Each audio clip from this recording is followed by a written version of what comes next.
والله عطري يصير اثنين عادي. بيني وبينك انت قلت عطرك المفضل خيال، هذه من وراء الكواليس. انا اقول لك عطري المفضل هو خيال وخياله، لانهم نمبر 1 تبارك الرحمن في البيت الخليجي للعطور من 2012 ولحتى اليوم.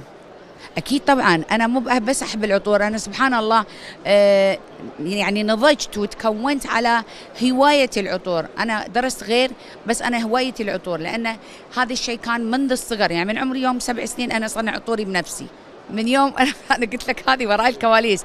انت تعرف الناس امهم تحط لهم في المرضعه او في المميه على قولتكم حليب، صح ولا لا؟ انا امي الله يرحمها كانت تحط لي في المرضعه عطور صراحه. كنت اكل مكان البسكوت عود بدال للحين انا بدال كاكاو اكل بخور، لان بصراحه هذا عشقي، هذه حياتي صراحه. اللي يسمع عن العطور يقول ان العطور هي مجرد عطر شريته وعجبني ولا لا، غلطان تماما مع احترامي الشديد للجميع. لان العطور هو بحر. يعني احنا كل يوم قاعد نشوف شركات قاعد تطلع وتطلع لنا شيء جديد، قاعد تطلع وتطلع لنا شيء جديد. الجديد موجود والجديد موجود، اذا هذا بحر. احنا كل ما نصطاد من عنده كل ما نطلع سمكات، طبعا مو بسفرة، يعني بعطور حلوة، سمكات عطرية فواحة. اذا هو عالم.